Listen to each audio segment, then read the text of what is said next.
हरे कृष्ण प्रभु जी, दंडवत प्रणाम। कृष्ण प्रभु जी, संक्रांत शुभाकांक्षी प्रभु। हरे कृष्ण हरे Krishna. Thank you. Happy Hare Krishna Sankranti Prabhu to ji, all of you. दंडवत प्रणाम। हरे कृष्ण प्रभु, Krishna. दंडवत प्रणाम। Hare Krishna, Dandavat Pranam to Mataji and Prabhujis. We'll do prayers.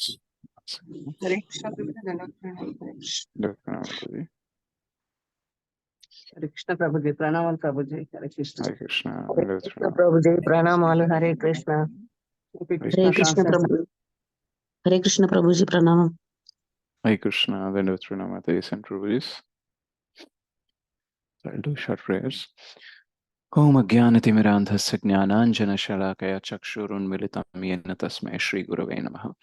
Namo Vishnupadaya Krishnapristhaya Bhutale Srimate Bhaktivedanta Swaminiti Namine Namaste Saraswate Deve Gauravani Pracharine Nirvishesha Shunyavadi Paschatya Deshatarine Vanchakalpatarubhyascha Kripasindubhyev च पतितानां पावनेभ्यो वैष्णवेभ्यो नमो नमः।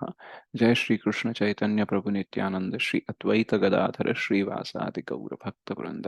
हरे कृष्ण कृष्ण कृष्ण हरे हरे, हरे राम राम राम हरे हरे।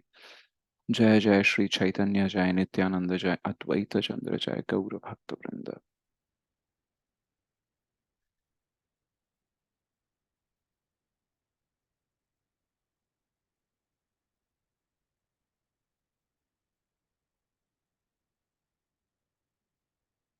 मुखं करोति वाचालं पंगुं लंघयति गिरिं यत्कृपातमहं वन्दे श्रीगुरुं दीनतारिणं परमानन्दमाधवं श्रीचैतन्येश्वरम्।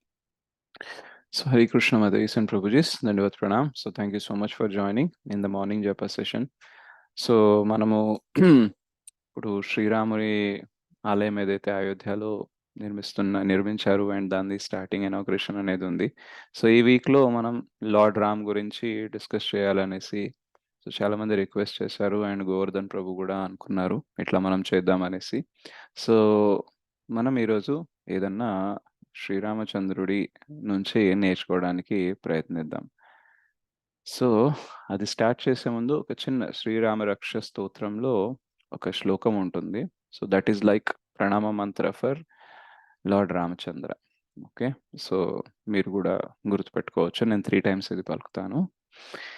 దక్షిణే లక్ష్మణో యస్య వామే తు జనకాత్మజా పూరతో మారుతిర్యస్య తం వందే రఘునందనం. దక్షిణే లక్ష్మణో యస్య వామే తు జనకాత్మజా పూరతో మారుతిర్యస్య తం వందే రఘునందనం. దక్షిణే లక్ష్మణో యస్య వామే తు జనకాత్మజా పూరతో మారుతిర్యస్య తం వందే రఘునందనం. సో దీని అర్థం ఏంటంటే దక్షిణాన అంటే రామునికి ఒక సైడు లక్ష్మణుడు ఉంటారు మరియు ఇంకో సైడు జనకాత్మజ సో సీతమ్మ ఉంటుంది. అండ్ పూరతీర్ ఫ్రంట్లో ఎవరు ఉంటారు? మారుతీర్యస్య హనుమంతుడు ఉంటారు. సో అటువంటి రఘునందనుడికి సో రఘువంశంలో వచ్చిన శ్రీరామచంద్రుడు. సో నందన అంటే ఆనందం. సో రఘువంశం యొక్క ఆనందం రఘునందన, రైట్. సో శ్రీకృష్ణుని ఏమంటాం మనం? నందనందన అంటాము, రైట్. సో అట్లా లేదా బ్రజేంద్ర నందన్ కూడా అంటాము. సో అట్లా రఘునందనం. సో ఆయనకేంటి? తం వందే. సో మనము నమస్కరిస్తున్నాం అనేసి. సో రామాయణం గురించి మనకి ఆల్మోస్ట్ అందరికీ తెలుసు. సో ఇండియాలో అయితే అట్లీస్ట్ రామాయణం గురించి పూర్తి వివరాలు తెలియకపోయినా సరే ఓకే, రామాయణం అంటే రాముని గురించి ఉంటుంది, రైట్. అందులో సీతమ్మ ఉంటుంది. సో సీతమ్మని రావణుడు కిడ్నాప్ చేస్తాడు, రామునికి ఏమో 14 సంవత్సరాలు వనవాసము. సో ఇట్లాంటి బేసిక్ డీటెయిల్స్ అన్నీ మనకి తెలుసు, రైట్. సో చిన్నప్పుడు ఒకవేళ మీ పేరెంట్స్ రామాయణం మహాభారతం కథలు విని మిమ్మల్ని పెంచినట్టయితే మీకు ఇంకా కొంచెం డీటెయిల్స్ తెలుస్తాయి. సో యాజ్ ఆఫ్ నో మనం ఈ జనరేషన్లో చూస్తే అంతగా రామాయణం గురించి, మహాభారతం గురించి, వేదాలు, ఉపనిషత్తులు, భాగవతం గురించి ఇటువంటి కథలు పిల్లలకి చెప్పడం అనేది తక్కువ చేశాము. అండ్ వాళ్ళు కూడా చూడడంలో అంతగా ఇంట్రెస్ట్ చూపించారు. సో ఫస్ట్ థింగ్ ఏంటంటే మనకు పెద్దగా డీటెయిల్స్ గుర్తు లేవు. అండ్ వాళ్ళ ఏజ్కి వాళ్ళకి సంబంధించినట్టుగా మనం దాన్ని ఎలా ఎక్స్ప్రెస్ చేయాలనే నాలెడ్జ్ కూడా మనకు ఉండదు. కాబట్టి then we are not discussing much, right? So మనం షేర్ చేయట్లేదు, వాళ్ళు వినట్లేదు కాబట్టి సో దాని నుంచి మనం ఏం నేర్చుకోగలము అనేది అంతగా క్లియర్‌గా ఉండదు.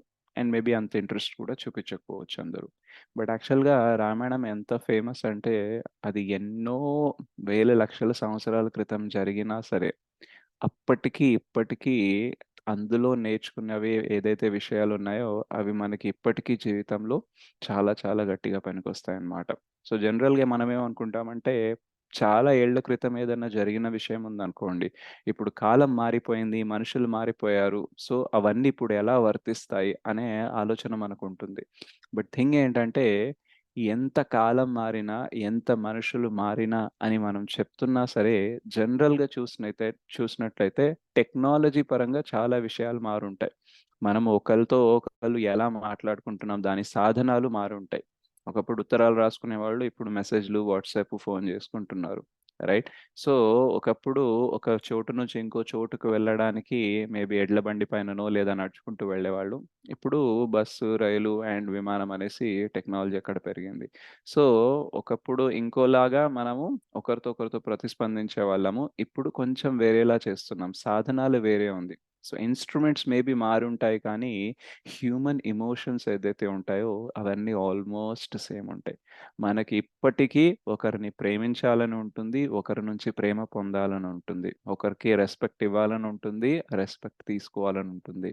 రైట్? ఒకళ్ళ నుంచి మనకెవరైతే ఇష్టమైన వాళ్ళున్నారో వాళ్ళు మనకి దగ్గరగా ఉండాలని అనిపిస్తుంది. ఎవరైతే ఇష్టం లేదో వాళ్ళ నుంచి దూరం వెళ్ళాలనిపిస్తుంది.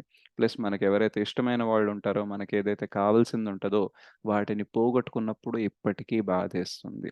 సో మనం ఇప్పటికీ వేరే వాళ్ళ నుంచి నిజాన్ని ఎక్స్‌పెక్ట్ చేస్తాము. రైట్? ఇప్పటికీ మనము ఎదుటి మనిషి నుంచి ఒబీడియన్స్ అంటే తను మన మాట వినాలి అనేసి, మన మాటకి గౌరవం ఇవ్వాలి అనేసి మనం ఎక్స్‌పెక్ట్ చేస్తుంటాం. సో ఇలాంటి చాలా విషయాలు ఇప్పటికీ కామనే అన్నమాట. సో ఎన్ని యుగాలు మారినా, ఎంత టెక్నాలజీ వచ్చినా సరే ఈ బేసిక్ ఎమోషన్స్ మాత్రం సేమ్ ఉంటాయన్నమాట. సో అందుకనే రామాయణం మనకి అలాంటి బేసిక్ ఎమోషన్స్‌లో మనము ఎలా ఉండాలి అండ్ మరియు జీవితంలో ఎప్పుడైతే రివర్సల్స్ వస్తాయో అంటే అనుకోని కష్టాలొస్తాయి. లేదా చాలా సార్లు తట్టుకోలేని కష్టాలు, తట్టుకోలేని పరిస్థితులొస్తాయి, తట్టుకోలేని మనుషులొస్తారో ఆ టైంలో మనం ఎలా ప్రవర్తించాలి అనేసి ఒక్కో క్యారెక్టర్ మనకి చాలా నేర్పిస్తుంది. అండ్ అందులో సుప్రీం క్యారెక్టర్ ఎవరు అంటే అన్నిటికంటే అత్యుత్తమమైన క్యారెక్టర్ ఎవరు రామాయణంలో అంటే శ్రీరామచంద్రుడు. సో శ్రీరామచంద్రుడు నరలీల చేయడానికి వస్తారు. అంటే భగవంతుడే కానీ మనిషి రూపంలో వస్తారనమాట. ఎందుకు? మనతో ప్రతిస్పందించడానికి. సో అందుకనే ఈ నరలీల చేసేటప్పుడు ఆయన ఏం మెసేజ్ ఇస్తారంటే ఐడియల్ హ్యూమన్ బీయింగ్. ఒక మనిషి అనేవాడు ఎలా ఉండాలి? రైట్? సో ఒక కుమారుడు ఎలా ఉండాలి? ఒక అన్నయ్య ఎలా ఉండాలి? ఒక భర్త ఎలా ఉండాలి? ఒక తండ్రి ఎలా ఉండాలి? అనేసి చాలా ఒక రాజు ఎలా ఉండాలనేసి మనకి చెప్తారు. సో ఆయన మర్యాద పురుషోత్తం. రైట్? సో ఆయన లైఫ్ నుంచి మనం చాలా నేర్చుకోవచ్చు. రామాయణ అంటే రామయణ అంటే రాముని జర్నీ గురించి చెప్పేది రామాయణ. సో ఈ రామాయణంలో చాలా ఘట్టాలున్నాయి. అండ్ ఒక్కొక్క ఘట్టం నుంచి మనం చాలా విషయాలు నేర్చుకోవచ్చు. సో ఈరోజు మనము ఫోకస్ చేయవలసిన కాన్సెప్ట్ ఏంటంటే యాక్సెప్టెన్స్. అంటే జీవితంలో జరిగే మార్పులని మనము జీర్ణించుకొని వాటిని స్వీకరించడం, వాటిని అంగీకరించి జీవితంలో ముందుకు ఎలా వెళ్ళాలి అనే పాయింట్ మీద మనం డిస్కస్ అనేది చేద్దాం. సో యాక్సెప్టెన్స్ అనేది కొంచెం ఇంగ్లీష్‌లో అయితే మనందరికీ బాగా అర్థమవుతుంది కాబట్టి సో యాక్సెప్టెన్స్ అనే వర్డ్ యూజ్ చేస్తాను. సో మనం జీవితంలో ఒకవేళ కొన్నాళ్ళు బ్రతికామనుకోండి, సో మనకు అర్థమైపోతుంది. జీవితం అంటే జీవించడం చాలా కష్టం. Right? So life is very easy అని ఎవరంటారంటే లైఫ్‌లో కష్టాలు చూడని వాడంటాడు. కానీ ఒక అట్‌లీస్ట్ 25 ఏళ్ళు, 30 ఏళ్ళు ఎవరైనా బ్రతికారనుకోండి ఈ భూమి పైన, వాళ్ళందరి ఒపీనియన్ ఒకటే ఉంటుంది. ఏంటంటే లైఫ్‌లో చాలా కష్టాలుంటాయి. లైఫ్ జీవించడం అనేది అంత ఈజీ కాదు అనేసి. అండ్ ఎస్పెషల్లీ మనం చాలా ప్లాన్ చేసుకుంటాం. ఇలా జరుగుతుంది. నెక్స్ట్ ఇయర్ ఇలా చేద్దాము. దాని తర్వాత అలా చేద్దాము. ఈ వ్యక్తి నుంచి మనం ఇది ఎక్స్‌పెక్ట్ చేద్దాం, అది ఎక్స్‌పెక్ట్ చేద్దాం అని అనుకుంటాము. కానీ చాలా సార్లు మనం ఎక్స్‌పెక్ట్ చేసింది జరగదు. మనం అనుకున్నది జరగదు. అండ్ చాలా సార్లు మనము అనుకున్నది జరగకపోవడం అయితే ఓకే. కానీ అనుకోనివి ఎంత మోతాదులో జరుగుతాయంటే కొన్ని కొన్ని సార్లు ఆ సిట్యుయేషన్ నుంచి బయటపడడం గూడా మనకి కష్టంగా ఉంటుందన్నమాట. ఫర్ ఎగ్జాంపుల్ ఇప్పుడు మనం యాత్ర ఎప్పుడైతే లాంచ్ అవుతుందో, రైట్, ఇప్పుడు మనం మాయాపూర్ యాత్రకి ఆల్రెడీ లాంచ్ చేసాం. సో ఏప్రిల్లో వెళ్తున్నాము. సో ఒకవేళ మీరు యాత్రకి వద్దామని అనుకుంటున్నారు కానీ మీ ఆఫీస్లో లీవ్ దొరకట్లేదు, లేదా ఫైనాన్షియల్గా మీకు కొంచెం అంతగా ఫీజిబుల్ లేదు, సో రాలేకపోతున్నారు అనుకోండి, కొంచెం కోపము, కొంచెం బాధేస్తుంది. ఎందుకంటే అరే ఇప్పుడు ఈ పరిస్థితి ఒకవేళ బాగుండుంటే, రైట్, లీవ్స్ బాగా దొరుకుంటే నేను ఎంచక్కా వెళ్ళేవాడిని యాత్రకి అనేసి కొంచెం బాధ అయితే ఉంటుంది. బట్ స్టిల్ అదొక విజిట్ మాత్రమే. అంటే ఒక యాత్రకి వెళ్ళి రావడం అనేది ఇదొక ఆలోచన, ఇదొక కోరిక, రైట్. అక్కడికి వెళ్ళకపోయినా సరే మనకి ఉండడానికి ఇల్లు అనేది ఉంది, ఆల్రెడీ ఉండడానికి మనకు ఒక లైఫ్ అనేది ఉంది. ఆ లైఫ్లో ఒక కోరిక కోరాము, ఆ కోరిక తీరట్లేదు అంటే still it is adjustable. But ఒకవేళ ఉన్న పనాన మనల్ని మన ఇంటి నుంచి వెళ్ళిపో అని చెప్పారనుకోండి, రైట్, సో చాలాసార్లు అవుతుందన్నమాట. ఒకవేళ మనం రెంటెడ్ అపార్ట్మెంట్లో ఉన్నామనుకోండి, సో ఓనర్కి ఏదో మూడ్ వచ్చేసి, లేదా తను ఏదో వేరే ప్లాన్ వేసుకొని, లేదా రెంట్ ఎక్కువ ఇస్తారని ఏదో ఆశపడి ఏదో జరగచ్చు అండ్ మనల్ని ఖాళీ చేయమని చెప్పొచ్చు. సో ఒకవేళ ఖాళీ చేయమని చెప్పినా సరే ఓ వారమో నెల రోజుల్లో టైం ఇస్తారు మనకి ఖాళీ చేయి అనేసి, రైట్. కానీ వెంటనే రాత్రికి రాత్రే ఖాళీ చేసి వెళ్ళిపోమన్నారు అనుకోండి, దెన్ మేబీ ఫ్రెండ్స్ వాళ్ళ ఇంటికి వెళ్ళడమో, రిలేటివ్స్ ఇంటికి వెళ్ళడమో ఏదో ఒకటి చేసి మనం ఏదో అడ్జస్ట్ అవ్వడానికి ట్రై చేయొచ్చు, రైట్. బట్ ఊహించండి, కేవలం ఇంటి నుంచి మాత్రమే కాదు, ఒక కంట్రీ నుంచే, ఒక దేశం నుంచే బయటకి పంపించేస్తున్నారు సడన్గా అనుకోండి, దెన్ అది తట్టుకోవడం ఇంకా బాధకరంగా ఉంటుంది. ఒకసారి చైతన్య చరణ్ ప్రభు అమెరికాకి వెళ్ళినప్పుడు ఒక ప్రభుజీ వాళ్ళ ఇంట్లో ఉందామని ప్లాన్ చేశారు. సో ఆల్రెడీ కొన్ని ప్రోగ్రామ్స్ ఉండే అన్నమాట, ఫిక్స్ అయినవి. సో ఆ ప్రోగ్రామ్స్ని అటెండ్ అవ్వడం కోసము తను ఈ డివోటీ ఇంటి నుంచి ఆపరేట్ చేద్దామని అనుకున్నారు. సో ఎప్పుడైతే ఆ ప్రోగ్రామ్ స్టార్ట్ అవ్వబోతున్నాయో, సో దానికంటే జస్ట్ ఒక 1 వీక్ ముందు అలా ప్రభుజీకి కాల్ చేశారనమాట. కాల్ చేసి చెప్పారనమాట, యాక్చువల్గా మేము మిమ్మల్ని హోస్ట్ చేద్దాం అనుకున్నాం, అంటే మా ఇంట్లో మీకు ఆతిథ్యం ఇద్దామని అనుకుంటున్నాము, కానీ ఇప్పుడు కుదరదు అని చెప్పారట. అయితే ప్రభుజీ అడిగారట, that's fine, but what is the matter, ఏం జరిగింది అనేసి అడిగారనమాట. అయితే వాళ్ళు చెప్పారనమాట ఏంటంటే, actually we don't have a home now, అంటే మాకే ఇప్పుడు ఇల్లు లేదు. ఎందుకు అంటే ఆ H1B వీసా ఏదైతే ఉంటుందో అది ఎక్స్టెండ్ అయితేనే మేము ఇక్కడ స్టే చేయడానికి పాసిబుల్ అవుతుంది, అండ్ ఎక్స్టెండ్ కాలేదు. So we have to leave the country, so మేము ఈ దేశాన్ని వదిలి వెళ్ళాలి. సో ఆ డివోటీ ఇండియన్. సో ఆ దేశంలో అమెరికాలో తన వీసా అనేది ఎక్స్టెండ్ కాలేదు కాబట్టి దేశం నుంచి బయటికి వెళ్ళిపోవాలి. కానీ తను ఇండియన్ అండ్ తన ఫ్యామిలీ అనేది ఆల్రెడీ ఇండియాలో ఉంది, తనకు కొన్ని ప్రాపర్టీస్ ఉన్నాయి ఇండియాలో, రైట్.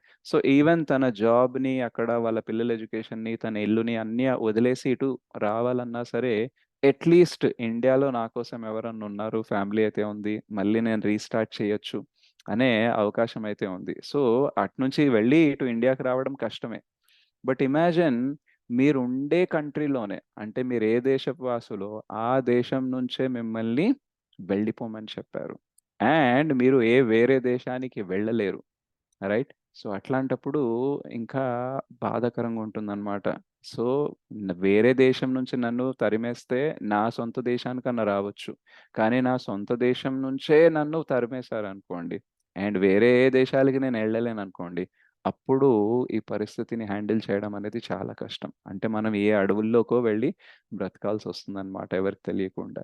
సో యాక్చువల్గా లార్డ్ రామ సిచ్యువేషన్ ఏంటంటే ఆల్మోస్ట్ అదే అన్నమాట.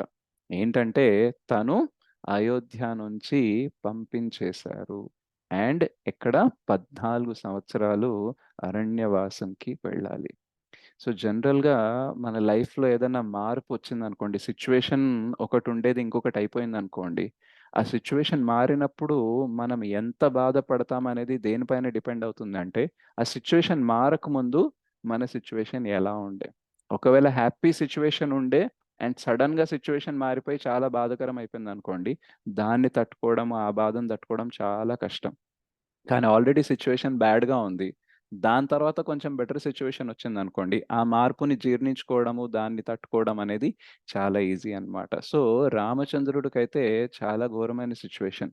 ఏంటంటే తను రేపు పొద్దున రాయల్ ఫ్యామిలీలో, రైట్, సో తను కింగ్ అవ్వబోతున్నారు, రాజు అవ్వబోతున్నారు, పట్టాభిషేకం జరగబోతుంది, అండ్ సడన్గా తనని రెండు కోరికలు కోరడం జరుగుతుంది. ఏంటంటే భరతుడు రాజు అవుతాడు అండ్ నువ్వు వనవాసాలకి వెళ్ళాలి అనేసి 14 సంవత్సరాలకి వెళ్ళాలి అనేసి కైకేయి చెప్తుందన్నమాట. సో దశరథ్ మహారాజు కైకేయికి 2 వరాల్ని ఇస్తా అని చెప్తారు. అండ్ ఈ 2 వరాల్ని కైకేయి కోరుకుంటుందన్నమాట. ఎవరి కారణంగా? మంథర కారణంగా. సో మంథర తన చెవులు నింపేసి తనని మోటివేట్ చేసేసి ఈ 2 కోరికల్ని అడుగమని చెప్తుంది. ఏంటంటే భరతు రాజు అవ్వాలి మరియు రాముణ్ణి వనవాసానికి పంపించాలి 14 సంవత్సరాలు. ఎప్పుడైతే ఈ కోరిక కోరుతుందో దశరథ్ మహారాజ్కి, దశరథ్ మహారాజ్ గుండె పగిలిపోతుంది అనమాట. నీకు ఒకవేళ భరతుడిని రాజుని చెయ్యాలంటే అది కూడా నాకు ఓకే కండిషన్. బట్ రాముణ్ణి పంపించాల్సిన అవసరం ఏముంది 14 సంవత్సరాలు వనవాసానికి, రైట్? సో ఏం చేశాడు నీకు రాముడు, ఎందుకు అంత శిక్షని విధిస్తున్నావు తన పైన అనేసి అడుగుతారు, రైట్? యాక్చువల్గా మంత్ర చెప్తుందన్నమాట. ఏంటంటే నువ్వు భరతుణ్ణి రాజులాగా నియుక్తుడిని చేయని అడిగినప్పుడు దశరథ్ మహారాజ్ చెప్పొచ్చు అది okay.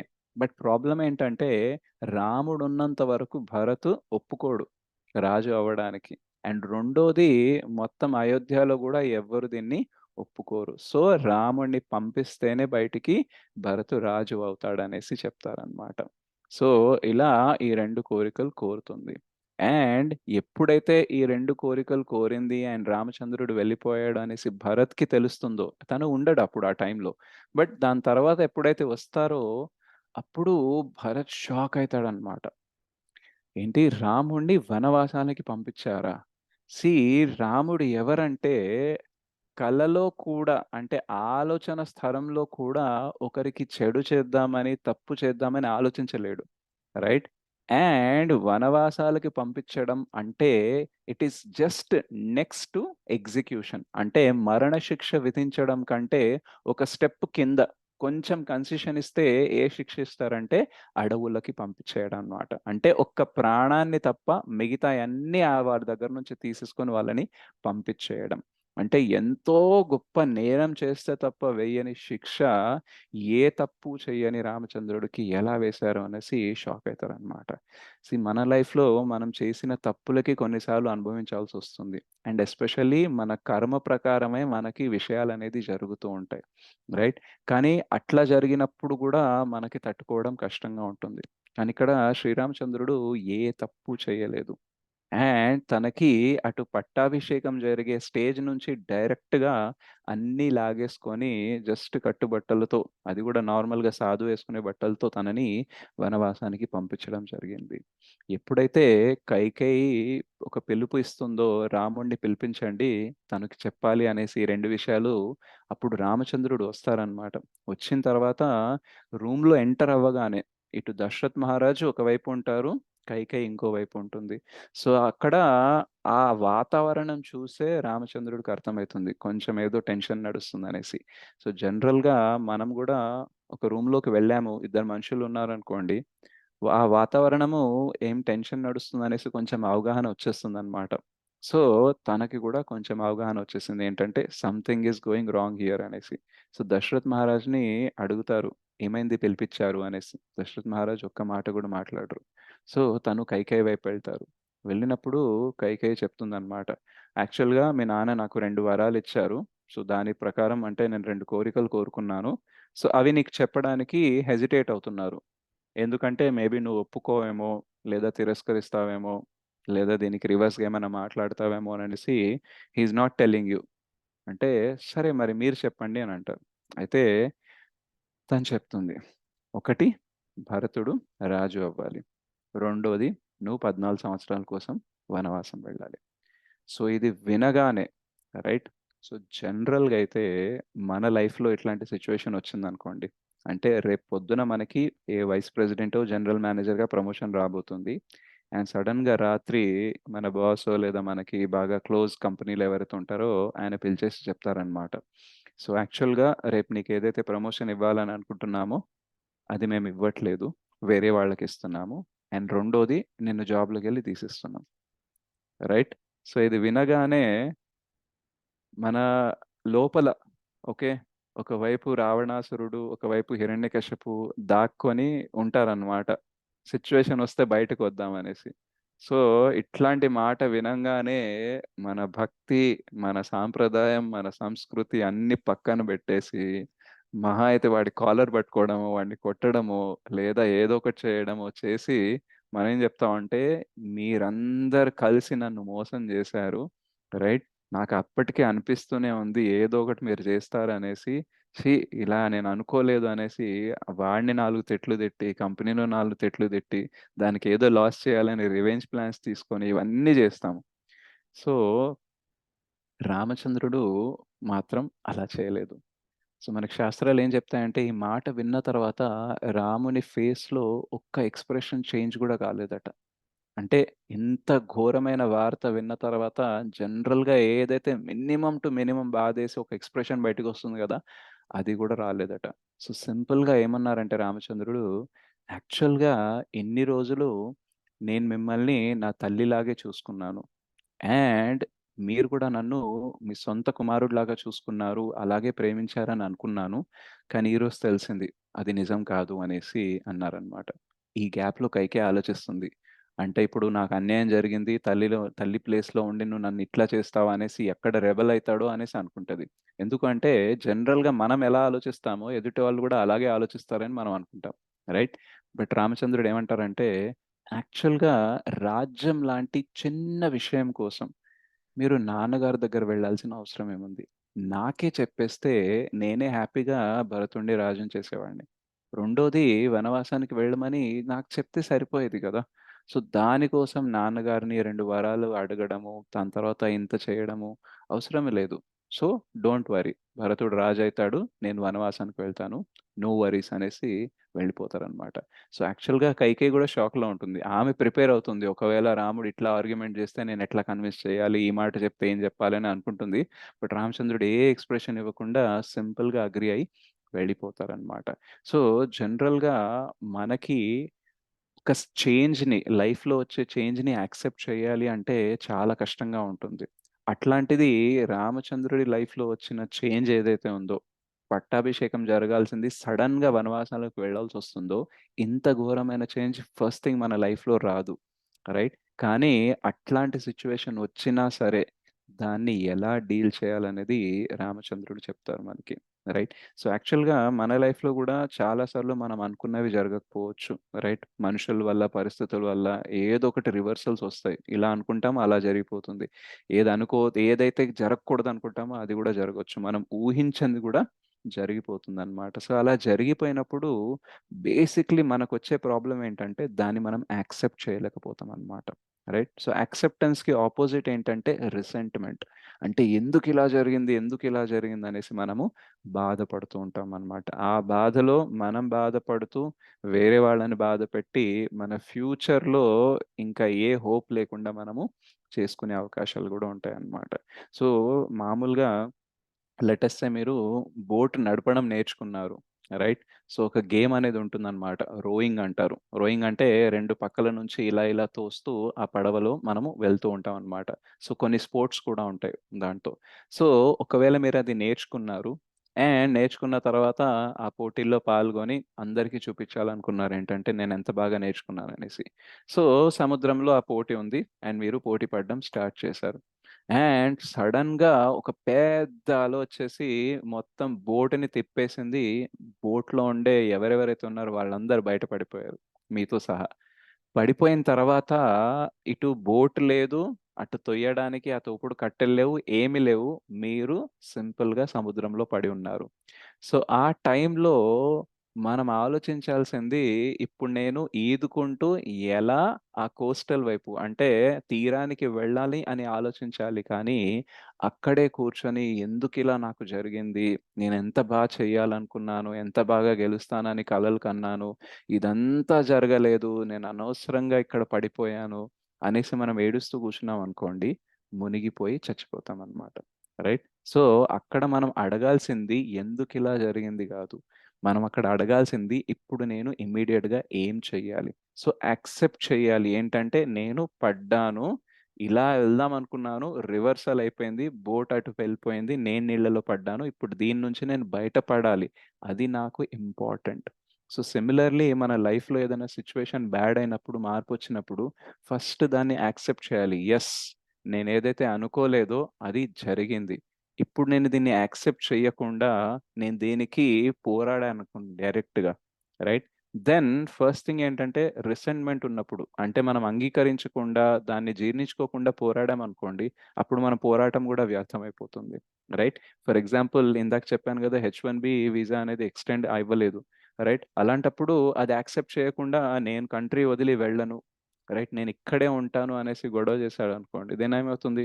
Heal become a criminal, because A visa లేకుండా అక్కడ స్టే చేస్తున్నాడు కాబట్టి. సో ఫస్ట్ ఏంటంటే యాక్సెప్ట్ చేయాలి, అంటే ఫైన్, నాకు ఇప్పుడు ఈ సిచ్యువేషన్ నుంచి నేను ఇంటికి వెళ్ళిపోవాల్సిందే, ఈ కంట్రీ వదిలేసి నేను వెళ్ళిపోవాల్సిందే. మళ్ళీ ఎలా తిరిగి రావాలనేది ఓకే ఆలోచించి ప్లాన్ చేయొచ్చు, బట్ యాజ్ ఆఫ్ నౌ నేను దీన్ని యాక్సెప్ట్ చేయాలి. సో సిమిలర్లీ లార్డ్ రామచంద్ర అక్కడ గొడవ చేయొచ్చు, రైట్? ఇలా ఎలా చేస్తారు అనేసి గొడవ చేయొచ్చు, బట్ ద థింగ్ ఏంటంటే యాజ్ ఆఫ్ నౌ యాక్సెప్ట్ చేసి ముందుకు వెళ్ళడం అనేది ఇంపార్టెంట్. సో మనం లైఫ్లో ఏదైనా సరే యాక్సెప్టెన్స్ అనేది ఉండాలి, రైట్? సో కొన్నిసార్లు మనకు అనిపిస్తుంది యాక్సెప్టెన్స్ అంటే నేను పోరాడకుండా కాంప్రమైజ్ అయిపోయి అంగీకరించేసుకొని చేతకాని వాళ్ళలాగా నేను వెళ్ళిపోవాలా, నేను పోరాడకూడదా నా హక్కుల కోసం అని అంటాం. బట్ మ్యాక్సిమం టైం మన లైఫ్లో ఎప్పుడైతే రివర్సల్ జరుగుతాయో అక్కడ పెద్దగా చేయడానికి ఏం ఉండదు, రైట్? మ్యాక్సిమం మనకి క్లోజ్ ఉన్న మనుషులే, రైట్, మనకి క్లోజ్ ఉండే సిచ్యువేషన్సే మనల్ని రివర్సల్స్కి దారి తీస్తాయి అన్నమాట. అంటే మనం దేనికైతే ఎక్కువ అటాచ్ ఉన్నామో, రైట్, వాటి నుంచే మనకి కష్టాలు అనేది ఎదురవుతాయి. అండ్ అందులో ఎంత పోరాడితే అంత వర్స్ట్ సిచ్యువేషన్ అవుతుంది అనమాట. సో బెస్ట్ ఏమవుతుంది అంటే యాక్సెప్ట్ చేయడం. సో ఈ యాక్సెప్ట్ చేయడంలో కూడా 3 విధాలుగా మనం యాక్సెప్ట్ చేయొచ్చు. ఫస్ట్ ఏంటంటే నేను దీన్ని మార్చలేను, నాకు చేత కాదు, నా దగ్గర బలం లేదు, శక్తి లేదు, బుద్ధి లేదు, కాబట్టి దిక్కు లేదు, కాబట్టి నేను యాక్సెప్ట్ చేయాలి, రైట్? సో ఈ రకంగా కూడా యాక్సెప్ట్ చేయొచ్చు. ఏంటంటే నాకు చేత కాదు మార్పు చేయడం కాబట్టి నేను యాక్సెప్ట్ చేస్తున్నాను. సో ఇదేంటంటే కాంప్రమైజ్ అయిపోవడం అనమాట, రైట్? సో ఇటువంటి యాక్సెప్టెన్స్ ఒక రకంగా చూస్తే మంచిదే. గొడవ పడి దాని సిచ్యువేషన్ ఇంకా బ్యాడ్ చేయడం కంటే ఇలా యాక్సెప్ట్ చేయడం మంచిదే. కానీ ఇది ఎక్కువ రోజులు పనిచేయదు, రైట్? మనకి ఏదో రోజు ఫ్రస్ట్రేషన్ వచ్చేసి మళ్ళా సిచ్యువేషన్ని ఇంకా బ్యాడ్ చేయడానికి మనం ట్రై చేయొచ్చు. సో ఈ ఫస్ట్ అప్రోచ్ ఏదైతే ఉందో, ఏంటి, మనము చేత కావట్లేదు అనేసి యాక్సెప్ట్ చేయడం అనేది కష్టం. ఫర్ ఎగ్జాంపుల్ చాలా చలి ఉందనుకోండి బయట, రైట్? సో ఆ చలిని తగ్గించడానికి మనం ఏం చేయలేము, రైట్? మహా అయితే మనం స్వెటర్ వేసుకొని మనం దుప్పటేసుకొని ఇంట్లో కూర్చోవాలి తప్ప బయట చలి ఇంతగా ఉందనేసి దాన్ని తిట్టినా దానికి అగేన్స్ట్గా పోరాడినా సరే చలి అంతే ఉంటదన్నమాట. సో చాలాసార్లు సిచ్యువేషన్ని మార్చే శక్తి మన దగ్గర ఉండదు. సో అప్పుడు ఏంటంటే మనము ఒప్పేసుకొని ఇంకా నా వల్ల కాదు, నా కెపాసిటీకి బయట ఉంది ఇది, సో ఎట్లాగైనా నేను కాంప్రమైజ్ అవ్వాల్సిందే, యాక్సెప్ట్ అయ్యి మనము ముందుకు వెళ్ళడము. సో ఇది ఒక రకమైన యాక్సెప్టెన్స్ అన్నమాట. సో రెండోది ఏంటంటే tolerating because it is temporary. అంటే ఇది కొన్నాళ్ళ వరకు మాత్రమే ఉంటూపోతుంది కాబట్టి నేను దీన్ని సహిస్తాను. సో కొన్నాళ్ళు అయిన తర్వాత డెఫినెట్గా సిచ్యువేషన్ చేంజ్ అయిపోతుంది అని మనము ఒప్పుకొని దాన్ని యాక్సెప్ట్ చేయడం అన్నమాట. సో ఇలా యాక్సెప్ట్ చేయడంలో ఒక ప్రాబ్లం ఏంటంటే టెంపరరీ అని చెప్తాం మనం, అంటే తాత్కాలికంగా ఇది ఉండబోతుంది, ఓకే కొన్నాళ్ళు మాత్రమే ఉండబోతుంది అని చెప్తాము. కానీ ప్రాబ్లం ఏంటంటే కొన్నాళ్ళు అంటే ఎన్నాళ్ళు అని, రైట్? సో ఎన్నాళ్ళు ఇది ఉండిపోతుంది. కొన్నిసార్లు మనం అంటాము ఇంకొన్నాళ్ళు జస్ట్ సహించు అని, అంటే మొదట్లో ఓకే, కానీ ఆ టైం గడిచే కొద్దీ మన క్వశ్చన్ వస్తుందన్నమాట. సరే టెంపరరీ అనే ఒప్పుకుంటున్నాను కానీ ఎన్నాళ్ళు, రైట్? 2 సంవత్సరాలైంది, 3 సంవత్సరాలైంది, 20 సంవత్సరాలైంది, ఇంకెన్నాళ్ళు నేను సహించాలి, రైట్ అనే క్వశ్చన్ అనేది వచ్చేస్తుంది. అండ్ ఎస్పెషల్లీ మనకి శారీరకంగా అంటే ఫిజికల్లీ ఏదన్నా డ్యామేజ్ జరిగింది అనుకోండి, మనకి యాక్సెప్టెన్స్ చాలా ఈజీగా వస్తుంది. అంటే ఫర్ ఎగ్జాంపుల్ మన చెయ్యి విరిగిపోయింది అనుకోండి, యాక్సిడెంట్ అయిపోయి ఫ్రాక్చర్ అయింది అనుకోండి, సో యాక్సెప్ట్ చేస్తాము, ఓకే 6 నెలల్లో ఇది సెట్ అయిపోతుంది అండ్ దెన్ నేను దాని తర్వాత నార్మల్గా ఉండొచ్చు, యాజ్ ఆఫ్ నో నేను మూవ్ చేయలేను కాబట్టి నేను దీన్ని యాక్సెప్ట్ చేయాలి అనేసి మనము ఓకే ఫైన్ అడ్జస్ట్ అయిపోతాము. కానీ జనరల్గా మానసికంగా లేదా మన జీవితంలో ఏదన్నా కొన్ని పరిస్థితులు కొందరు మనుషులు మనల్ని హార్ట్ బ్రేక్ చేశారనుకోండి, రైట్? సో ఇక్కడ బోన్ బ్రేక్ అయితే మనం అడ్జస్ట్ అయిపోగలము టెంపరరీ అనుకొని, కానీ హార్ట్ బ్రేక్ అయినప్పుడు మాత్రం ఆ టెంపరరీనెస్ ని కూడా తట్టుకోవడం కష్టం అయిపోతుంది అనమాట. ఇంకెన్నాళ్ళు, how much I should wait, how much I should tolerate అనేసి మనకి క్వశ్చన్ వస్తుంది. సో యాక్చువల్గా మనకి భగవద్గీతలో చెప్తారు అర్జునకి, ఏమంటారు? మాత్రా స్పర్శాస్తు కౌంతేయ శీతోష్ణ సుఖ దుఃఖదాః ఆగమాపాయినో నిత్యాస్తాం స్థితిక్షస్వ భారత. సో ఈ కష్ట సుఖాలు వస్తూ పోతాయి ఋతువుల్లాగా, సీజన్స్ లాగా, సో నువ్వు టాలరేట్ చెయ్యి అనేసి అంటారనమాట. సో మనం కూడా దీన్ని ఫాలో అవ్వచ్చు. ఎస్, నేను కూడా టాలరేట్ చేస్తా, అప్పుడప్పుడు సుఖం వస్తుంది, అప్పుడప్పుడు దుఃఖం వస్తుంది. బట్ ప్రాబ్లం ఏంటంటే సుఖం వచ్చినప్పుడు మాత్రం చాలా తక్కువ టైం వరకు ఉంటుంది, దుఃఖం మాత్రం చాలా లెందీగా ఉంటుంది. అండ్ దుఃఖం ఉన్నప్పుడు ఒక్కొక్క క్షణం ఒక్కొక్క సంవత్సరంలా గడుస్తూ ఉంటుంది. సో అప్పుడు ఏమవుతుంది, మనకి ఓపిక ఉండదన్నమాట. రైట్? ఇంకెన్నాళ్ళు నేను సహించాలి అనే క్వశ్చన్, ఆ ఫ్రస్ట్రేషన్ అనేది వస్తుందన్నమాట. సో ఈ రకంగా కూడా యాక్సెప్ట్ చేయడం కష్టం. ఫస్ట్ ఏంటంటే చేత కావట్లేదు కాబట్టి యాక్సెప్ట్ చేయాల్సిందే, ఇది ఇలాగే ఉంటది అనేసి యాక్సెప్ట్ చేయడం. రెండోది ఏంటంటే ఇది కొన్నాళ్ళ వరకే ఉంటుంది, సో కొంచెం సహిస్తే పని అయిపోతుంది అనేసి అనుకోవడం. సో ఈ రెండిట్లో కూడా ఏంటంటే ఏదో రోజు ఫ్రస్ట్రేషన్ అనేది బయటపడుతుంది అండ్ మనము ఉన్న పరిస్థితిని ఇంకా బ్యాడ్ చేసే అవకాశం ఉంటుంది అనమాట. So what is the other method? మరి ఈ రెండు కాకుండా ఇంకా ఏం చేయగలము అని అంటే అప్పుడు మనం శ్రీరామచంద్రుడిని చూసి నేర్చుకుంటాం. ఏంటంటే accepting by having a higher purpose. అంటే ఆ సిచ్యువేషన్ నుంచి బయటపడాలి అంటే మనకి ఒక ఉచ్చ స్థరంలో ఉండే ఉద్దేశం ఒకటి ఉండాలి.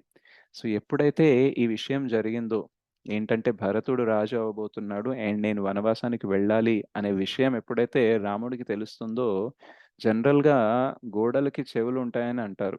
అవునా? నిజమేనా? ఉంటాయా? నిజమే గురూజీ. సో ఇంటికి గోడలకి చెవులు ఉంటాయి కదా, అట్లాగే ప్యాలెస్ గోడలకి పెద్ద చెవులు ఉంటాయి అన్నమాట. సో జస్ట్ ఆ న్యూస్ అలా స్ప్రెడ్ అయిపోతుంది, అందరికీ తెలిసిపోతుంది ఇట్లా ఇట్లా జరగబోతుంది అనేసి. కానీ లక్ష్మణ, సీతమ్మ మరియు కౌశల్య, ఈ ముగ్గురికి మాత్రం డెఫినెట్ గా రామచంద్రుడు వెళ్ళి మాత్రమే చెప్పాలి, వేరే వాళ్ళు చెప్తే కుదరదు. సో రామచంద్రుడు కౌశల్య దగ్గర వెళ్తారు. వెళ్ళి తను ఏమంటారంటే యాక్చువల్గా ఇలా ఇలా జరిగింది, సో ఇప్పుడు భరత రాజు అవుతాడు అండ్ నేను వనవాసానికి వెళ్ళాలి 14 సంవత్సరాలు. సో ఈ 14 సంవత్సరాలు అనేది చాలా చిన్న టైం. సో ఇక్కడ తన మదర్కి, కౌశల్యకి ఏం చేయబోతున్నారు రామచంద్రుడు అంటే ఈ 14 సంవత్సరాలు అనేది టెంపరరీ, నేను అలా వెళ్ళి అలా వచ్చేస్తాను అని చెప్పడానికి ట్రై చేస్తారు. రైట్? సో ఎట్లాగో ఫస్ట్ అప్రోచ్ అనేది నాకు చేత కాదు అనేసి జనరల్గా ఎవరు అంతగా యాక్సెప్ట్ చేయరు, కానీ రెండో దాన్ని నేను ట్రై చేద్దాం అనేసి ట్రై చేస్తారు లార్డ్ రామ. సో చెప్తారు 14 సంవత్సరాలే కదా, నేను ఇలా వెళ్తాను అలా వచ్చేస్తాను, అసలు నువ్వు ఇన్నేళ్ళు గడిచాయా అని గుర్తు తెచ్చుకునే లోపే నేను వచ్చేస్తాను, సో ఇది పెద్ద మ్యాటర్ కాదు, నువ్వేం బాధపడకు అనేసి చెప్తారనమాట. సో అప్పుడు కౌశల్య అంటుందన్నమాట, యాక్చువల్గా దశరథ మహారాజ్ నన్ను ఎప్పుడైతే పెళ్లి చేసుకున్నారో అప్పుడు నన్ను చాలా బాగా చూసుకున్నారు, కానీ ఎప్పుడైతే కైకేయితో పెళ్లి జరిగిందో తను నన్ను ఆల్మోస్ట్ పట్టించుకోవడమే మానేశారు. రైట్? నాతో టైం స్పెండ్ చేయడమే మానేశారు. అండ్ నాకు పిల్లలు లేరు కాబట్టి నేను చాలా ఒంటరి దానిలాగా ఫీల్ అయ్యేదాన్ని. సో ఎన్నో ఏళ్ల తర్వాత, ఎన్నో తపస్సులు చేసిన తర్వాత నువ్వు నాకు దొరికావు, నువ్వు నాకు పుట్టావు అండ్ నువ్వు వచ్చాక నా జీవితం అనేది కంప్లీట్ అయిపోయింది, ఇంకా నువ్వుంటే చాలు, ఇంకా ఏది అవసరం లేదు అనే భావన నాకు ఉండింది. కానీ ఈరోజు ఇప్పుడు నువ్వు వనవాసానికి వెళ్తున్నావు అంటే నాకేమనిపిస్తుందంటే మళ్ళీ కథ మొదటికే వస్తుంది, అంటే మళ్ళీ నేను ఒంటరిదాన్ని కాబోతున్నాను. నువ్వు అంటున్నావు 14 సంవత్సరాలు ఇలాగే గడిచిపోతాయని అంటున్నావు, కానీ నువ్వు లేని ఒక్కో క్షణం నాకు 14 సంవత్సరాల్లాగా ఉంటుంది. సో నిన్ను వదిలి నేను ఉండలేను, నేను కూడా నీతోనే వచ్చేస్తాను అంటుంది అన్నమాట. సో రామచంద్రుడికి అర్థమైంది ఏంటంటే టెంపరరీ అని చెప్పి యాక్సెప్ట్ చేయించలేను, సో నౌ నేను తనకు ఒక ఉద్దేశాన్ని ఇవ్వాలి. సో తనేమంటారంటే యాక్చువల్గా ఈ విషయం నాకు కైకేయి చెప్తున్నప్పుడు నేను దశరథ్ మహారాజ్ని చూశాను, తను చాలా బాధలో ఉన్నారు. ఎంత బాధ అంటే ఈ వరాల పేరు చెప్పి తనని కైకేయి చాలా మోసం చేసింది అనే భావనలో తను చాలా బాధతో కృంగిపోతున్నారు.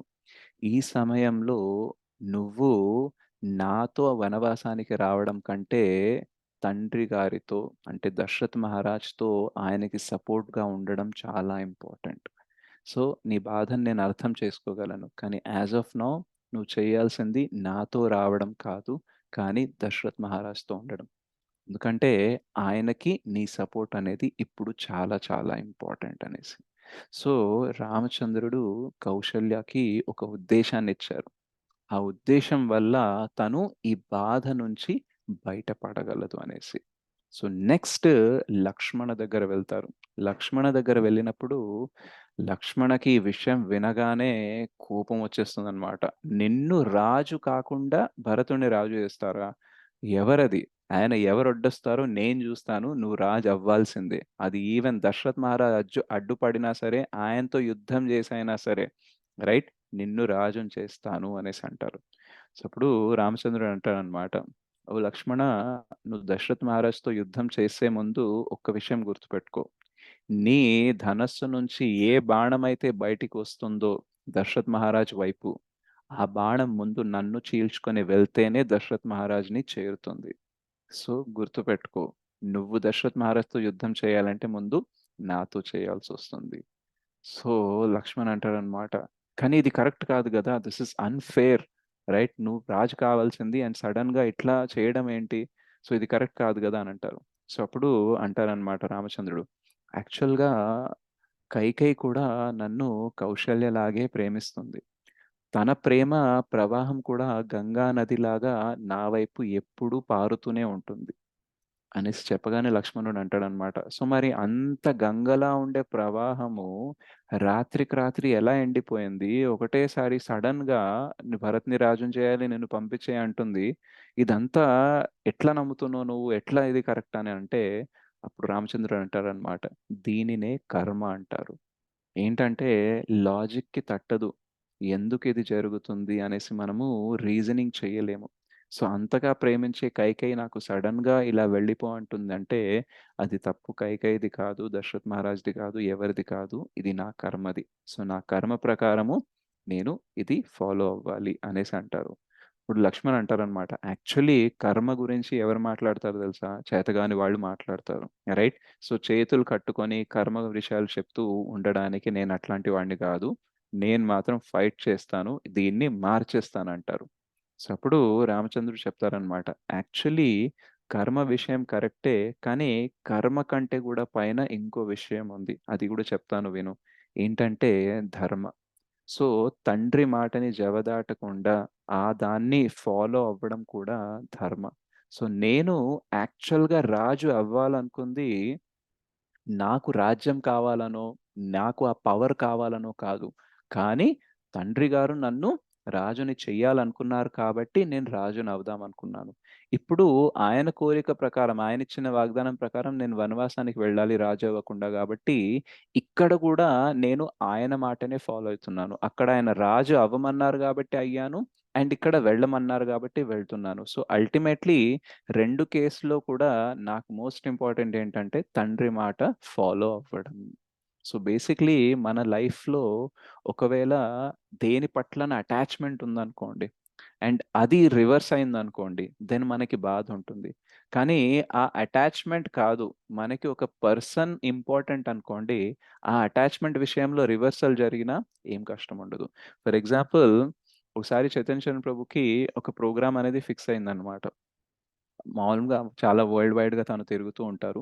సో, ఆల్‌మోస్ట్ 2, 3 మంత్స్ ముందే ఆయనది ఫిక్స్ అయిపోతుంది. ఏ కంట్రీలో, ఏ ఊళ్ళో, ఏ క్లాస్ ఎక్కడ ఇవ్వబోతున్నారని ఫిక్స్ అయిపోతుంది. సో, అలా తనది ప్రోగ్రామ్ ఆల్రెడీ ఫిక్స్ ఉండే. అండ్ అదే టైంలో ఏమైందంటే, ఆ సేమ్ టెంపుల్‌కి అదే రోజు ఒక మహారాజ్ వచ్చారనమాట. రైట్? సో, మహారాజ్ అంటే మన ఇస్కాన్ గురూస్ అన్నమాట. సో, సన్యాసిస్ ఉంటారు. సో, జనరల్‌గా ఏంటంటే, వాళ్ళది ఇప్పుడు మనమంటే వైదిక భక్తి చేసేవాళ్ళమనమాట. అంటే రూల్స్ అండ్ రెగ్యులేషన్స్ ఫాలో అయ్యి సాధనా భక్తి చేసేవాళ్ళం మనం. కానీ మహారాజ్ లెవెల్‌లో, సన్యాసి లెవెల్‌లో ఎవరైతే ఉంటారో వాళ్ళు రాగానుగా భక్తి చేసేవాళ్ళనమాట. అంటే మనం ప్రాక్టీస్ చేస్తే మనకి కృష్ణ ప్రేమ బయటపడే అవకాశం ఉంటుంది. కానీ వాళ్ళకి న్యాచురల్‌గా కృష్ణ పట్ల ప్రేమ ఉంటుంది. సో, బేసికలీ వాళ్ళు ఏదైనా ప్రోగ్రామ్ చేశారనుకోండి, then that is most important అన్నమాట. అండ్ చాలా సార్లు వాళ్ళ ప్రోగ్రామ్ ఇలా 2, 3 నెలల నుంచి ఉండకుండా సడెన్‌గా కూడా ఫిక్స్ అవ్వచ్చు. అండ్ దానికి తగ్గట్టు అన్ని అరేంజ్‌మెంట్స్ కూడా జరిగిపోతాయి.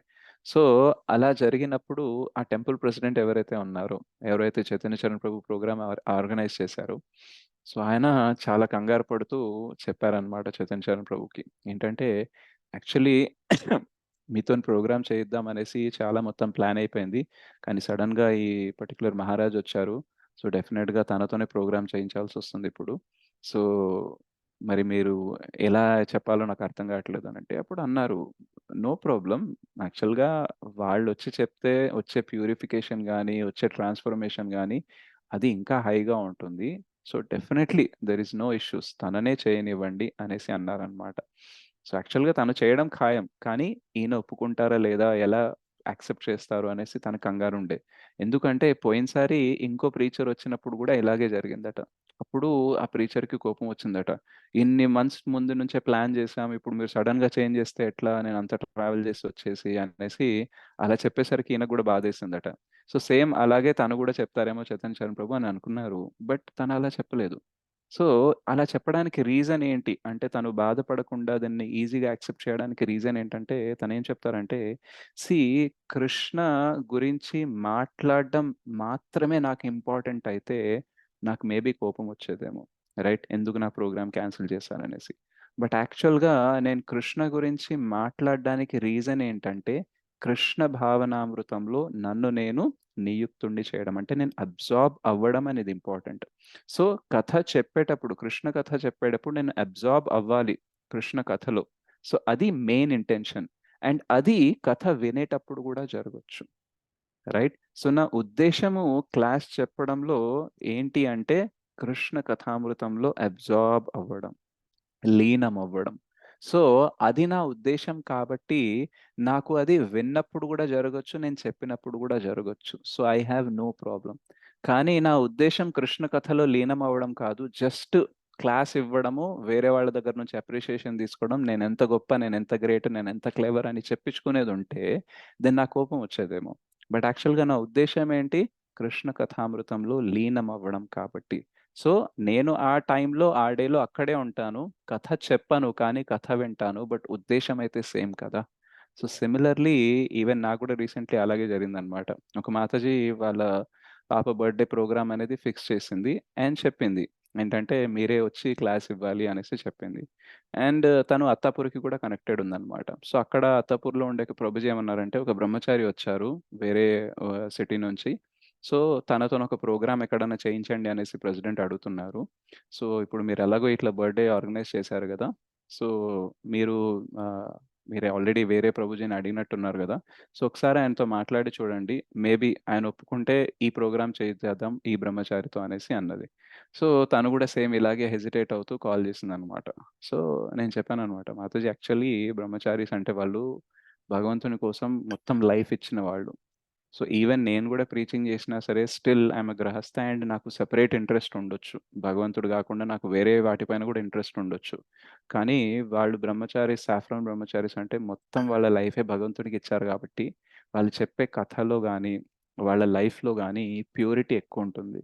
కాబట్టి వాళ్ళు వచ్చేసి మీ సత్సంగంలో క్లాస్ ఇచ్చారనుకోండి, definitely it will be great. Okay. And రెండోదేంటంటే వాళ్ళకి మీరేదైనా దక్షిణ ఇచ్చుకున్నారు, ఏదైనా సేవ చేసుకున్నారనుకోండి, మీకు గూడా చాలా ప్యూరిఫికేషన్ వస్తుంది. సో, తను రాట్లేదు అనంటే దెన్ ఫైన్. బట్ నాకంటే తను ఎవరైనా బెటర్‌గా వస్తున్నారు, ఎక్కువ ప్యూరిఫికేషన్ ఇచ్చేవాళ్ళున్నారంటే, you should go ahead with him అనేసి అన్నారనమాట. So, she felt relieved. Because నన్ను నో ఎలా చెప్పాలి, లేదా తనకి నో ఎలా చెప్పాలనేసి కంగారుండింది. బట్ నా ఇంటెన్షన్ గూడా సేమ్ అనమాట. యాక్చువల్‌గా మనం కథా ప్రచారం ఎందుకు చేస్తాము? 2 విషయాల వల్ల. ఒకటి వేరే వాళ్ళు మనం చెప్పే కథలో లీనమవ్వాలి. అండ్ మనం కథ చెప్పేటప్పుడు గూడా లీనమవ్వాలి. కథ చెప్పేటప్పుడు, క్లాస్ చెప్పేటప్పుడు మనకి కృష్ణకి డిస్టెన్స్ తగ్గి, మనం కృష్ణలో లీనమవ్వడానికి ట్రై చేయాలి. అది మెయిన్ ఉద్దేశ్యం ఉందనుకోండి, కథ చెప్పినా, కథ విన్నా సేమ్‌గానే ఉంటుంది. కానీ ఆ ఉద్దేశ్యం అనేది లేదనుకోండి, దెన్ కథ చెప్పే అవకాశం దొరకకపోతే, దెన్ మనకేమైంది అటాచ్మెంట్ దేంతో ఉంది, మనకి కథ చెప్పాలని ఉంది, రైట్? కానీ కథలో లీనం అవ్వాలనే అటాచ్మెంట్ లేదు కాబట్టి బాధేసే అవకాశం ఉంటుంది. సో ఇక్కడ రామచంద్రుడు ఏమన్నారంటే, నేను రాజును అవ్వాలనుకున్నాను, ఆ పవర్ నాకు కావాలి, అయోధ్యని నేను పాలించాలి అనే పవర్ హంగ్రీ పర్సన్ని నేనైతే నాకు కోపం రావాలి, నేను రాజు కాకుండా వేరే వాళ్ళని చేస్తారా అనేసి. బట్ యాక్చువల్గా నా తండ్రి ఆర్డర్ని ఫాలో అవ్వడం కోసమే రాజు అవ్వాలనుకున్నాను. అండ్ ఈరోజు తండ్రి అక్కడికి వెళ్ళమన్నారు కాబట్టి వెళ్తున్నాను. So my purpose is still the same. ఏంటంటే I want to follow. And రెండోది ఏంటంటే, యాక్చువల్లీ ఎప్పుడో వానప్రస్థ జీవితంలో సన్యాసి అయిన తర్వాత అడవులకు వెళ్ళాల్సి వస్తుంది. అండ్ అప్పుడు సంత్ మహాత్మాలు ఎవరైతే ఉంటారో అడవుల్లో, రైట్, తపస్సు చేసుకుంటూ వాళ్ళ సాంగత్యం దొరుకుతుంది. కానీ నా అదృష్టం ఏంటంటే ఇంత యంగ్ ఏజ్లోనే నాకు ఆ అవకాశం దొరుకుతుంది. ఏంటంటే అక్కడ అడవుల్లోకి వెళ్ళి నేను అటువంటి ఋషిమునుల సాంగత్యాన్ని తీసుకొని నేను నాలెడ్జ్ గెయిన్ చేసుకోవచ్చు. సో యాక్చువల్గా ఇంకో విషయం ఏంటంటే, మనం రఘువంశస్థులం. సో రఘుకుల రీతి సదాచలియాయి ప్రాణజాయే పర్ వచనన జాయే. సో యాక్చువల్గా మాట మీద నిలబడి చూపించే అవకాశం నాకు దొరికింది. జనరల్గా మనకి సిచ్యువేషన్ ఫేవరబుల్గా ఉన్నప్పుడు మనం చెప్పిన మాట మీద నిలబడ్డాం అనుకోండి, అదంత గొప్ప విషయం కాదు. కానీ సిచ్యువేషన్ మనకి అగెయిన్స్ట్గా ఉంది అయినా సరే ఇచ్చిన మాట పైన నిలబడుతున్నామంటే అప్పుడు అది గొప్పతనం అనేది. సో నాకొక అవకాశం వచ్చింది. ఏంటంటే పరిస్థితి నాకు అనుకూలంగా లేకపోయినా సరే మాట మీద నిలబడే అవకాశం వచ్చింది. మరియు నా వయస్సు కాకపోయినా సరే చాలా తొందరగా ఈ అదృష్టం అనేది వచ్చింది. అక్కడ అడవులకు వెళ్లి ఋషిమునులతో సాంగత్యం చేయడం కోసం. అండ్ మూడోది, నా ఉద్దేశము తండ్రికిచ్చిన మాట ఫాలో అవ్వడము, తను చెప్పిన ఆర్డర్ ఫాలో అవ్వడం. సో నాకెక్కడ కూడా బాధపడాల్సిన విషయం కనబడట్లేదు, right? So I'm accepting it. So ఇక్కడ హయ్యర్ పర్పస్ అనేది ఇంపార్టెంట్. సో మన జీవితంలో కూడా కొన్నిసార్లు కొన్ని విషయాలు యాక్సెప్ట్ చేయాల్సి వస్తుంది. కానీ దానికి మనం ఒక సదుద్దేశాన్ని, ఒక హయ్యర్ పర్పస్ని యాడ్ చేసామనుకోండి, హ్యాపీగా ముందుకెళ్తాం అనమాట. సో చాలాసార్లు మనం ఏదైనా సిచ్యువేషన్ని యాక్సెప్ట్ చేస్తే అదేదో కానితనము, లేదా మనం ఏం చెయ్యలేక ఓకే నా కర్మ ఇంతే అనేసి యాక్సెప్ట్ చేసుకొని బాధపడుతూ అలా జీవితంలో ముందుకి ఎక్కువ రోజులు వెళ్ళలేం. అండ్ వెళ్ళినన్ని రోజులు కూడా చాలా బాధపడతాం. కానీ ఓకే ఫైన్, నేను అలా అనుకున్నాను ఇలా జరుగుతుందని, కానీ ఇలా జరగట్లేదు. బట్ అల్టిమేట్లీ నా ఉద్దేశ్యం ఏంటంటే, నా జీవితంలో ఏ సిచ్యువేషన్ ఉన్నా, ఏ మనిషి ఉన్నా, ఏ వనరులున్నా వాటితో నేను కృష్ణకి సర్వీస్ చేయాలి, గురువుకి సర్వీస్ చేయాలి. సో ఈ దారిలో సర్వీస్ చేద్దామని అనుకున్నాను, ఈ దారిలో నా జీవితాన్ని గడుపుదాం అనుకున్నాను. కానీ నా జీవితాన్ని గడిపినా సరే, ఈ దారిలో వెళ్ళినా సరే ముఖ్య ఉద్దేశ్యం ఏంటి? కృష్ణకి సర్వీస్ చేయడమే కదా!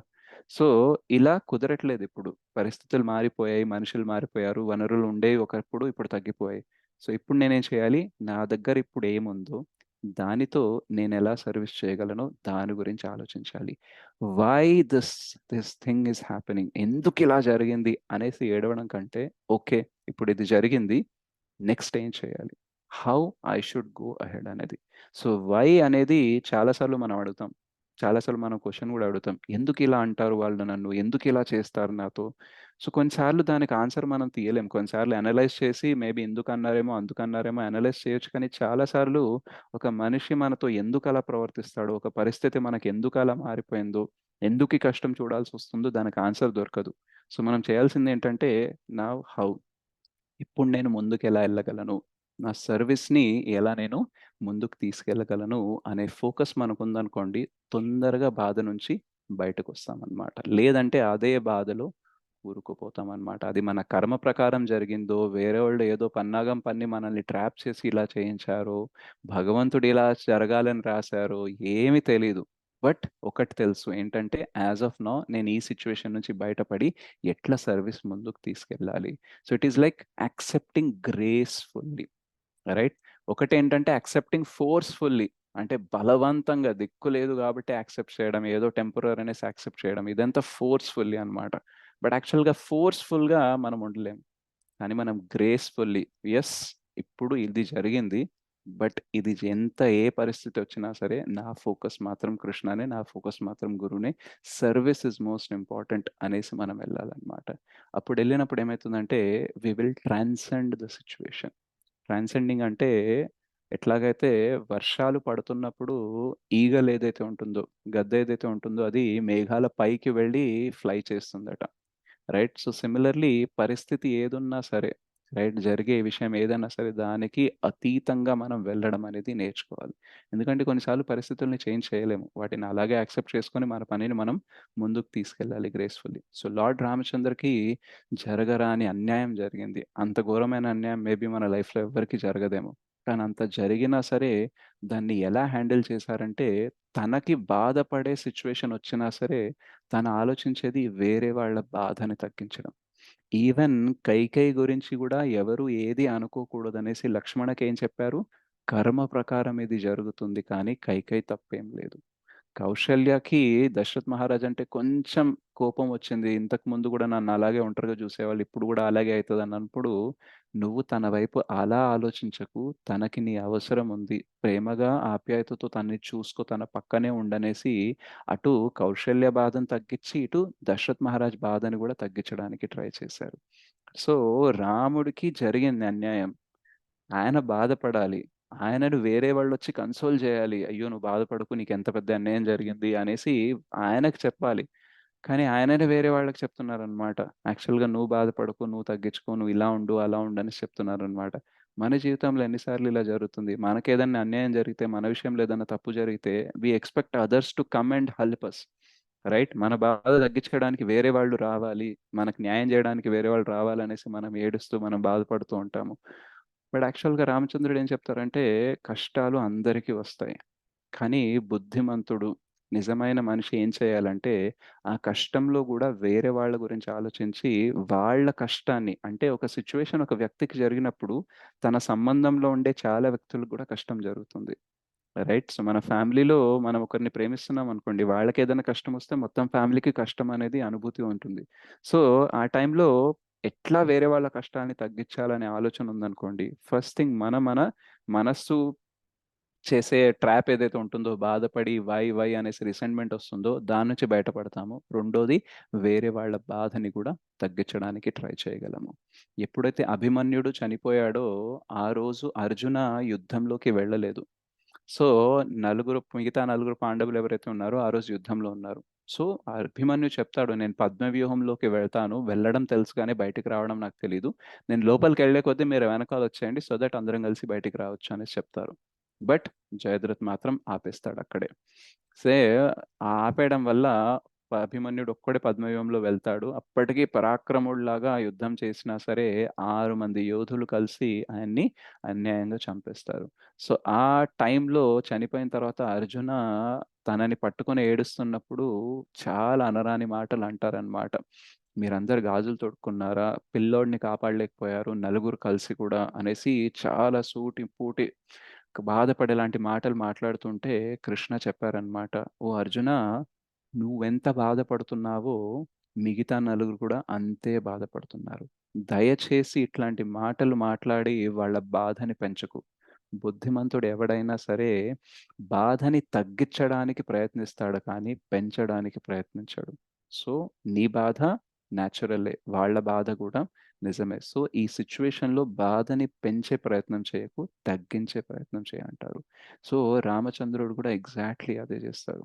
ఏంటంటే, బాధ ఆల్రెడీ అందరికీ ఉంటుంది. కౌశల్యకి బాధ ఉంటుంది, లక్ష్మణ్‌కి ఉంటుంది, సీతమ్మకు ఉంటుంది, దశరథ్ మహారాజ్‌కి ఉంటుంది. కానీ ఇప్పుడు నా కర్తవ్యం ఏంటంటే, నా బాధ గురించి సపోర్ట్ అడగడం గాదు. వాళ్ళ బాధని తగ్గించేలాగా నేను ప్రవర్తించాలి అనేసి. సో, రాముడికి మనము దండం పెట్టుకుంటాము, ప్రార్థన చేస్తాము, దండలు వేస్తాము. రైట్? ఆయన గొప్పవాడు, జై శ్రీరామ్ అనేసి జస్ట్ చెప్తూ ఉంటాము. రైట్? అయోధ్యలో టెంపుల్ అవుతూ ఉంటే మనం చాలా గర్వంగా ఫీల్ అయితున్నాము. బట్ యాక్చువల్‌గా దాంతో పాటు రాముడు మనకేం నేర్పించాడు? తన ప్రవర్తన ద్వారా మనం ఎలా ఉండాలి? జీవితంలో వచ్చే కష్టాల్ని ఎలా ఎదుర్కోవాలనేది నేర్పించారు కాబట్టి, అది మనం ఫాలో అయితే యాక్చువల్‌గా మన హృదయంలో రాముని పునరాగమనం అవుతుంది. యాక్చువల్‌గా మనం గూడా రాముడిని బయటికి పంపించేసాము. మన లోపల కైకేయి లాంటి అనర్థాలు చాలా ఉండి రాముడిని బయటికి పంపించేసాము. సో, అయోధ్యలోనే శ్రీరాముడి స్థాపన జరుగుతుంది, పునఃస్థాపన జరుగుతుంది అనే దాంతో పాటు మన హృదయంలో గూడా శ్రీరామచంద్రుడి పునఃస్థాపన జరిగేలాగా చూడాలి అంటే తను నేర్పించినవి, తను చూపించినవి మన జీవితంలో ఇంప్లిమెంట్ చేయడానికి ట్రై చేయాలి.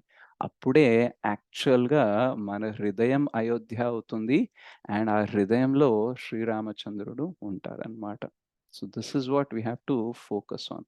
అండ్ ఒక్కసారి యాక్సెప్ట్ చేయడం గ్రేస్ఫుల్గా మనకు అర్థమైంది, ఒక పర్పస్తో యాక్సెప్ట్ చేయడం అర్థమైంది అనుకోండి, జీవితంలో కష్టాలు ఏదొచ్చినా సరే మనం మాత్రం ముందుకే వెళ్తూ ఉంటాం అనమాట.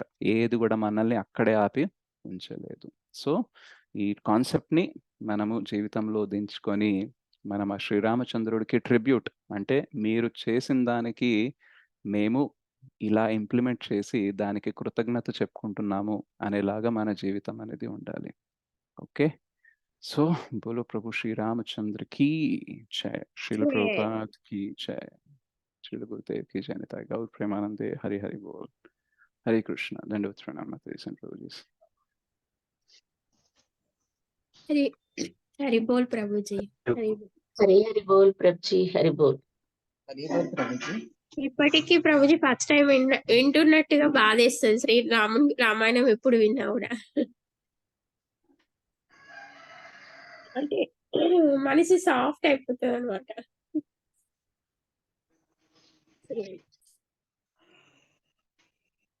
Okay, yes Sarita Mataji. హరే కృష్ణ ప్రభుజీ, దండత్ ప్రణామ్. Thank you so much Prabhuji. Prabhuji మీరు చెప్పింది చాలా బాగా అర్థమైంది, కానీ ఒక చిన్న క్వశ్చన్ ప్రభుజీ. రాముడు కైకేయికి వాళ్ళకి అందరికి ఓదార్చడానికి ఆ వర్డ్ వాడారా, లేక రియల్లీ ఆయనకి ఏమైనా కర్మ ఉందా? యాక్చువల్గా ఆయనకేం కర్మ ఉండదు, ఆయన భగవంతుడు కాబట్టి. కానీ ఏంటంటే కర్మ అనే కాన్సెప్ట్ ద్వారా కూడా మనం లైఫ్లో యాక్సెప్టెన్స్ తెచ్చుకోవచ్చు అని మనకు తెలియడం కోసం. భగవంతుడికి కర్మ ఉండదు కదా, రైట్? యా. సో ఏంటంటే ఒక నిమిషం మ్యూట్ చేస్తాను. లైఫ్ని ఒకటి కర్మ ప్రకారంగా చూడొచ్చు, అండ్ రెండోది ధర్మ ప్రకారంగా చూడొచ్చు. సో భగవంతుడు కానీ శుద్ధ భక్తులు కానీ ఎప్పుడైతే ఈ భూతలం పైన వచ్చేసి లీలలు చేస్తూ ఉంటారో వాళ్ళు మనకి లెసన్స్ ఈ రెండింటి ద్వారా ఇస్తారు. ఒకటి కర్మ ద్వారా ఇస్తారు, అండ్ ఇటు ధర్మ ద్వారా కూడా ఇస్తూ ఉంటారు. సో వాళ్ళు కర్మ ద్వారా ఏదైనా ఇవ్వడానికి ట్రై చేసినప్పుడు మనం అనుకోవద్దు ఏంటంటే వాళ్ళకు కూడా కర్మ ఉండుంటదేమో అని అనేసి. బట్ ఏంటంటే నాకు లేదు కానీ నీకుంటది కదా కర్మ.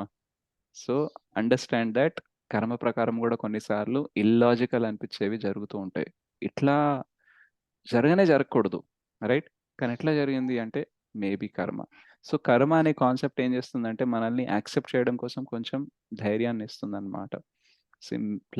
పాస్ట్లో నేనేదో చేస్తుంటాను, ఇప్పుడు ఏం చేశాను అనేది నాకు గుర్తులేదు, ఎవరితో ఏం చేశానో గుర్తులేదు, బట్ దాని రియాక్షన్ ఇప్పుడు వస్తుంది కాబట్టి ఇట్లాంటివి జరగకుండా ఉండాలంటే నేను ఎవరితో కూడా ఎలా కూడా చెడుగా ప్రవర్తించకూడదు అనే లెసన్ మనం నేర్చుకోవడానికి కర్మ కాన్సెప్ట్ అనేది ఉంటుంది, రైట్? సరే మరి కర్మనే కదా, మరి ఇప్పుడు నా చేతుల్లో ఏముంది అని అనుకుని మనం చేతులు ఎత్తేయకూడదు కాబట్టి ధర్మ ప్రకారం తండ్రి మాటని ఫాలో అవ్వాలి అనేసి అక్కడ చెప్తారు. సో ఇటు కర్మ అండ్ ధర్మ రెండింటిని బ్యాలెన్స్ చేస్తూ భగవంతుడు ఆ గొప్ప ఎగ్జాంపుల్ అనేది మనకి ఇస్తారు. Okay okay Mataji. Yes, Govardhan Girivardas Prabhu, మీరేమైనా అనౌన్స్మెంట్ చేయాలా?